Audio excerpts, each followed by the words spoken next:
Hello, good evening, ma'am. This is Anusha. I am a spoken English trainer. So I have attended your yesterday class about phonics. So just I'm going to give you a sound of each letters A to E. Let me start.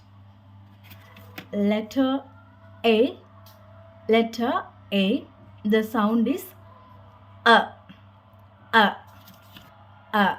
A for apple. Apple. Next, B, B, B, B, B for ball, ball, ball.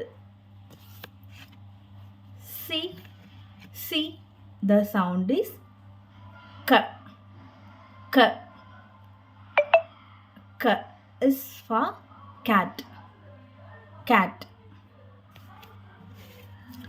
D, D is sound D, D, dog, dog, dog.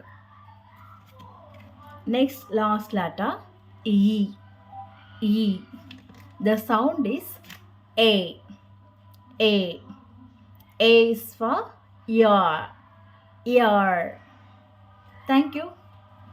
See you next time. Bye.